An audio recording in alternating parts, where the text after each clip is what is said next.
Hello students, कैसे हैं आप सभी। स्वागत करता हूं मैं आप सभी का मेरे चैनल योर स्टडी गाइड पर। दोस्तों, आज हम पढ़ेंगे क्लास 11th की केमिस्ट्री का chapter number 1 some basic concepts of chemistry, उसका part 1.10 stoichiometry and stoichiometric calculations. ये मैंने आपको इससे पहले का पार्ट मैंने आपको पिछले वीडियो में समझा दिया था। आई होप आप सभी को अच्छे से समझ में आ गया होगा। तो आज हम ये पार्ट 1.10 स्टार्ट करेंगे। ठीक है, तो बिना टाइम वेस्ट किए चलिए स्टार्ट करते हैं। The word stoichiometry is derived from 2 Greek words. ये वर्ड स्टोइकियोमेट्री जो है ये 2 ग्रीक वर्ड से आता है। स्टोकियन जिसका मतलब होता है एलिमेंट, और मेट्रॉन इसका मतलब होता है मेजर, यानी किसी एलिमेंट को मेजर करना। ठीक है, स्टोइकियोमेट्री दस deals with the calculation of masses, sometimes volumes also, of the reactants and the products involved in a chemical reaction।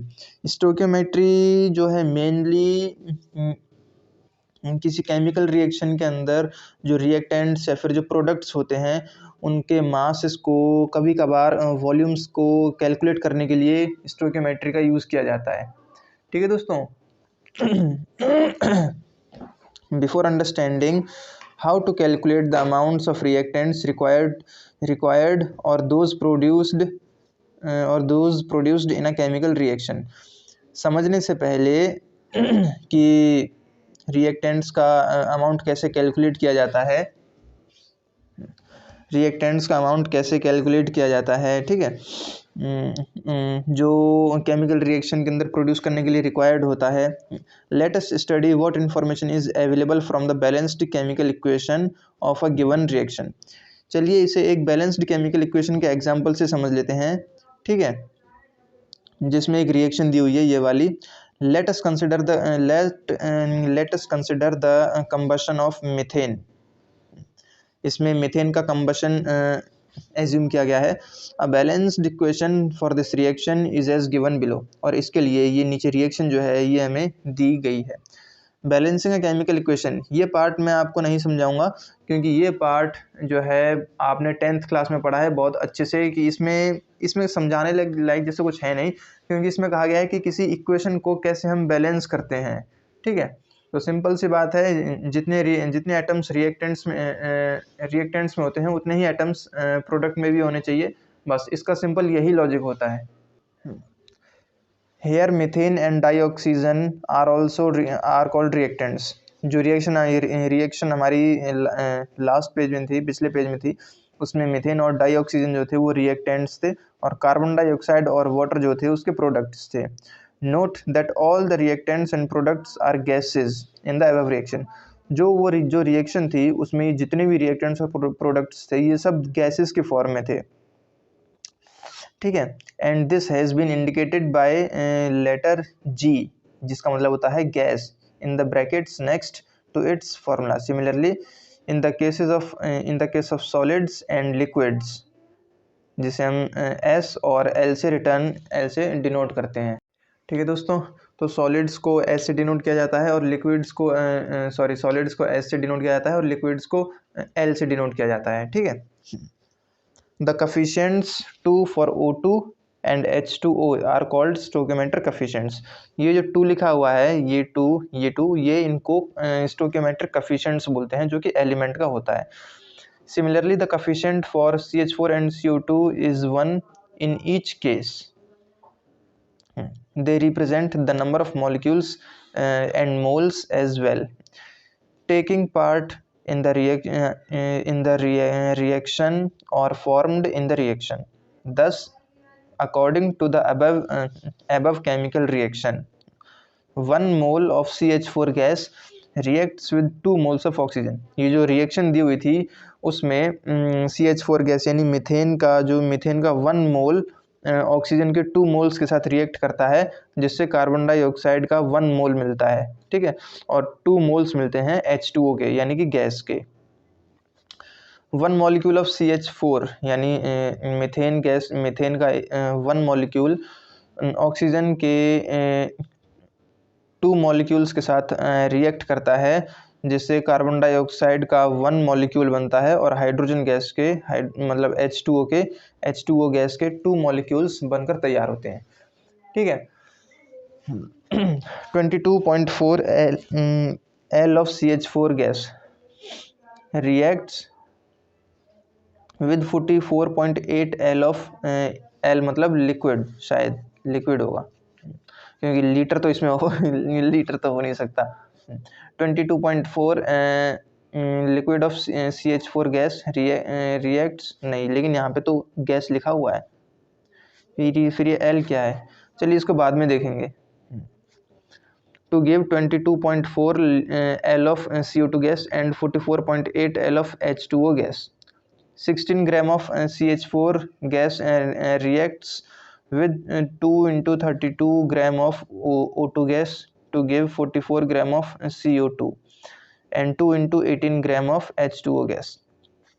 Or from these relationships the given data can be interconverted as follows.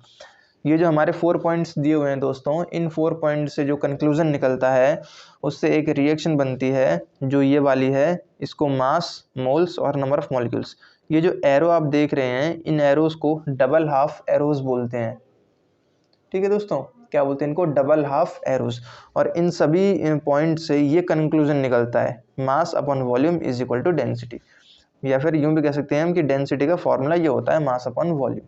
ठीक है, इससे related ये problems हैं, ये problems हम तब solve करेंगे जब हम इस चैप्टर को कंप्लीट कर लेंगे। ठीक है, अब नेक्स्ट टॉपिक है दोस्तों हमारा लिमिटिंग रीजेंट। लिमिटिंग रीजेंट क्या होता है?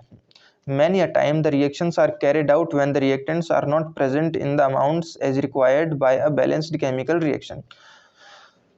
कई बार रिएक्शंस को ऐसे ही किया जाता है, रिएक्शंस को कैरिड आउट कर दिया जाता है, मतलब कई बार रिएक्शंस जो है ऐसे ही हो जाती हैं, मतलब कई बार रिएक्शंस में जो रिएक्टेंट्स जितनी अमाउंट में चाहिए होता है किसी बैलेंस्ड केमिकल रिएक्शन में, वो उतनी अमाउंट में नहीं होता है। ठीक है, तो इन्हीं सिचुएशंस में एक रिएक्टेंट जो होता है वो दूसरे को ओवर कर देता है, मतलब दूसरे से ओवर हो जाता है। जैसे कोई कम है कोई ज़्यादा है ना, तो ये बैलेंस नहीं है, इसलिए इसमें कहा गया है the reactant which is present in the lesser amount gets consumed after some time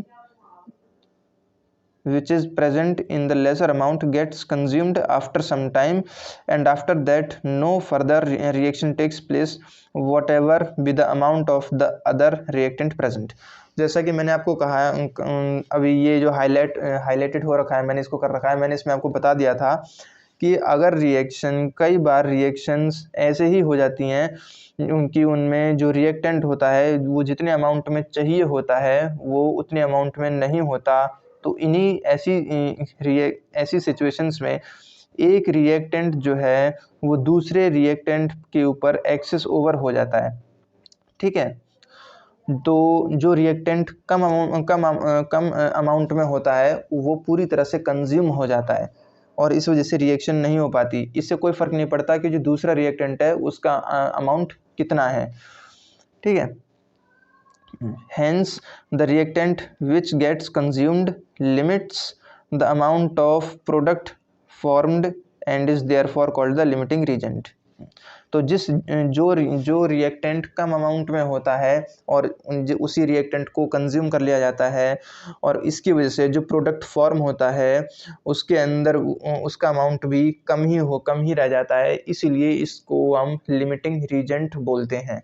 ठीक है, मैं एक बार फिर से रिपीट कर देता हूँ कि जो भी रिएक्टेंट किसी रिएक्शन के अंदर कम अमाउंट में होगा, जितना उसका अमाउंट चाहिए उस अमाउंट से अगर कम अमाउंट होगा उसका, तो वो उससे जो प्रोडक्ट फॉर्म होगा वो भी कम ही होगा, और इसी वजह से इस सिचुएशन को हम लिमिटिंग रीजेंट बोलते हैं।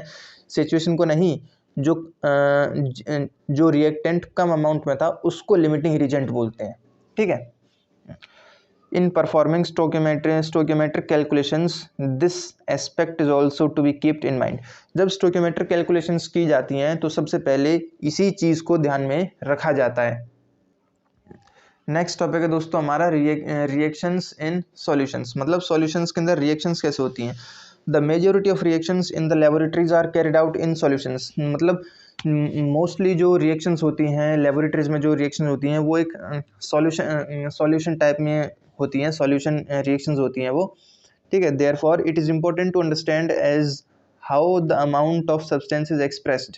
तो इसीलिए मतलब लेबोरेटरीज में जो रिएक्शंस होती हैं वो एक सॉल्यूशन टाइप में होती हैं, इसलिए ये जानना बहुत ज़्यादा ज़रूरी है कि उनमें जो सब्सटेंस का जो अमाउंट होता है उसको कैसे एक्सप्रेस किया जाता है, कैसे उसको डिनोट किया जाता है।